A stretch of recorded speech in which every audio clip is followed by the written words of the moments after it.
So what's going on, guys? DIY Dan here again, and this is another episode of Saltwater Junkie. In this video, I'm going to be updating my auto top-off that I'm using on my 125-gallon REEF. Now, in case you're not familiar with my channel, this is my fish storage room on the back side of that aquarium. The plumbing is ran through the wall, and this is a storage closet right off of my laundry room. So I've been running an auto top-off unit that I created for about 4 years now, and I have no complaints about how it has worked. It's been very reliable. The only issue I have had is about once a year I've had to replace the auto top-off pump. And the reason I think I've had to replace that auto top-off pump once a year is because the way I have this wired in, I've got my level switch here, and it only has to travel about an inch from the time it turns on to the time it shuts off, and therefore cycling the pump quite a few times a day to maintain my water level. So in this video, I'm going to show you how I ended up using two switches, one to control when it turns on and another one to control when it shuts off, to put more water volume in the sump at a time, and therefore not having the pump cycle on and off as much to maintain my water level. So let's get to it. Now, I've tried a couple different things before coming up with this idea with the wiring. One of the things I tried, instead of running my auto top-off tubing directly to the sump, I ran it through the wall and up to the main display. And that way, by the time the level switch actually shut it off, it had all that extra volume of what was going through the main tank and making it down to the sump. And that did help prolong the life of these pumps a little bit, but not as much as I had hoped. Another thing I did to try and protect my auto top-off pumps is I put a piece of tubing on the suction side of that pump, and I cut out a piece of filter material and slid a hole in it so I can slide that filter material over the suction to possibly prevent any big chunks of anything going into the pump and possibly destroying it. Now, because I've had this problem with the pump cycling so much and going bad, I've always kept a spare pump on hand because of that reason. And because I've got so much self-automated stuff, I do have some extra relays and extra level switches just in case something happens with my system. But quite honestly, I think I've had to do like one level switch in the 4 or 5 years I've been running this system, and I actually just lost my first relay that was running the system, and that is the reason that I went to updating this auto top-off to begin with. Another thing I had tried in the past was getting a delay timer. Now, you're supposed to be able to set a delay time or a run time for this relay. I could get the delay time to work, which didn't do me any good. I never really got the run time to work, and therefore this ended up being a waste of money, time, and energy. The cool part about what I've done is, if you guys built my auto top-off from way back when I posted that video, I'm using all the exact same components. You just have to wire it a little differently. So a simple update, like I did in this video, and you can rig this thing the same way that I've got it, and hopefully prolong the life of your auto top-off pumps as well. So I'm not going to go over the way I originally installed and built this system because that's going to take too much time, and it's already on YouTube if you want to check it out on my original video. I also have extra videos on how to wire in the relays and make the brackets that I do to make this system all go together, if you want to check those out as well. So the first thing I'm going to show you is how this system works out of the tank so I can explain the components and what's involved in rigging something like this up. I'm also going to show you what's different from my original design to what I have now. After that, I will go over the wiring diagram that is underneath this demonstration and explain it in more detail to help you get yours wired in or update the one that you might have already made. So the main difference between my original version, the updated version I did, and this version is that instead of using one level switch to control the relay turning it on and off, I figured out how to wire it in so I can use dual switches and therefore spreading those out a little farther to get more water volume in the system. Alright guys, so the main components are the converter that I'm converting my 110 volts AC to 12 volts DC. I've got my high water level switch, my low water level switch, and my low water level switch in the reservoir for the auto top-off. And I have my 12 volt relay that I'm using to control this system. And then I have my 12 volt DC auto top-off pump. So now I'm going to go over a demonstration of how this system is going to work. So this level switch will always be in the up position unless my auto top-off reservoir runs dry. So here's our water level in the return section. It's dropping. As soon as it gets down to this point, it turns the relay on. Then the water level is going to start rising, but now there's a ground sent through this switch and this switch that's holding the relay on. So the water level rises. Notice the relay is staying on until this water level switch rises and shuts it off. Water level drops. Notice it's staying off. This water level drops, kicks it on. Now the water level is going to start rising. So let's say we get about halfway between the two switches and my reservoir starts running dry. Well, that level switch is going to drop and in turn shut the relay down as well. So one thing I wasn't sure if I was going to like, but I think I do, is that if the reservoir doesn't fill back up and my return section gets low again, the switch is going to come back on, but it's only going to go to the top of that first switch before it shuts it back down. So it is going to keep enough water in the return sump so it doesn't run my main return pump dry, but it's not going to try and rob too much water out of the reservoir until hopefully I get water back in it. And I'd much rather lose an inexpensive auto top-off pump than a very expensive main return pump. Now I'm going to go over this wiring diagram with you to show you how to hook it up and how it works. Alright guys, so you got your 110 volts AC to 12 volt DC converter right here. And I'm going to start with the positive because that is the simplest one to do. We're going to come off with that positive 12 volts DC and we're going to come over to pole 6 on the relay, or you can go to 8, either one.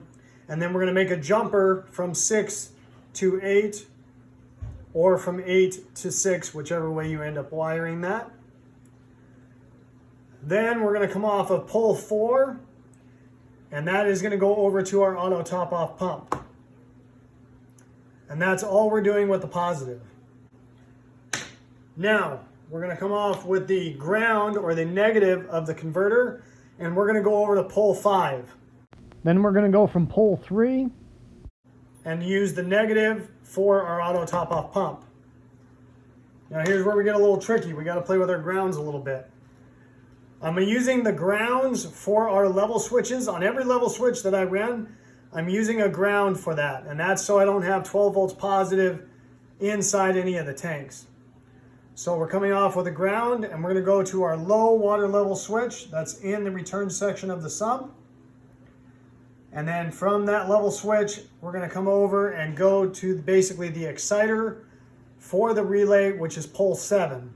We're also going to take a ground from pole 3 through our high water level shutoff switch, through that, over and through our low water level switch to protect the auto top-off pump in case my reservoir runs dry, and then back out of that switch, and we're going to come over to pole 7, which is the exciter for the relay as well. Now, let me explain how this is going to work. We've got our 12 volts going to pole 6, which is our power that's transferring through, and we also have it going to the exciter, which is pole 8 of the relay. Then we've got our ground coming through pole 5, going through on pole 3, when it gets excited, and that's what supplies our power and our ground to the auto top-off pump. In order to actuate and make that happen, we have to have a ground to pole 7. So we're taking a ground from pole 5, we're going through that low water level switch. Our water level drops in our sump. That basically transfers this ground through that switch and grounds the relay, and that's what excites it to go through and put power to the auto top-off pump. Now, when we do that and we excite this and transfer power and the ground, we're also supplying a ground from pole 3 over to the high water level switch. And we're going through that and through this other safety switch that I added, which is not necessary if you don't want to add this. So what happens is our water level starts rising. This level switch goes up and disconnects this ground.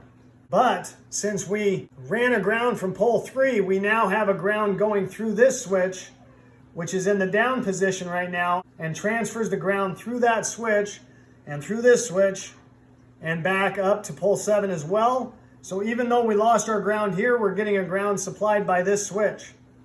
Water level keeps rising all the way up. This switch goes up and it disconnects this ground. Well, now we don't have this ground from the low water level. We don't have this ground from the high water. and it disconnects this, which then shuts this down. So now our water level starts dropping. This switch shifts to the down position and makes this contact again. So this one makes contact, but it doesn't have a ground yet, so it doesn't excite the relay. It gets all the way down, pushes this switch down. Now it connects this ground, and this one does have a ground going to it because it always has a ground to it, and excites the relay and transfers our power and our ground through. Now, the other thing I had on my other systems is I had a extra high water level switch in case this switch goes bad. And you could still do that. Instead of running from the high water level switch directly to the low water level switch in here, you could always add an extra safety switch if you wanted to as extra protection in case this switch gets stuck for whatever reason. Once it gets up to this water level, it shuts it down here. So you can modify this system in a lot of different ways depending on how many safeties you actually want to install on the system. My suggestion would be to do these two switches, wire that in, make sure it works, and then add some extra safeties so you know you understand how these are working, and you can go from there. So this is actually my auto top off for my multi-systems, all running off one sump filtration behind the wall. You'll notice when I have all my connection points that they're all above the water level. So my water level stops about an inch below those connection points. And even though I put heat shrink on them, I just prefer those not to be in the water. So again, if you're not familiar with my channel, this is one of the homemade power strips that I use on my aquariums. And the reason for this is each one of these outlets is controlled by a switch, so I can easily turn them on or off for maintenance purposes. The bottom plug is actually the AC to DC converter for my auto top off. And the upper plug is actually my circulation pump. The reason I have a circulation pump in the reservoir is once a week when I fill up these tanks with my RO water, I have to add a little bit of buffer to get my pH up where it should be, and that circulation pump just makes that go a little faster as far as mixing that up. Now you'll notice that I do have a wire connection down a little low in this system, and that's because the wire connection would not reach any higher up out of the tank. Now I've never had a problem with this causing an issue. I just prefer to have those connections out of the water when possible. And the only time that one actually gets in the water is if one of my main pumps shuts down. So in case this is the first video that you've watched of my auto top-offs, here is the basic supply list. I got all this stuff off of Amazon. If you are planning on building one of these, I do highly recommend watching the first two videos, the actual initial auto top-off I built and the updated one, because I go into a little bit more detail about how they work and how to wire it in. And then while I was looking those initial supplies that I had used up, I did see a couple other things that might come in handy if you are building this system from scratch. So that's going to wrap it up for this video, guys. Hopefully you enjoyed it and it gave you some good information. If so, make sure you hit that like button and subscribe if you haven't already. I'd really appreciate it.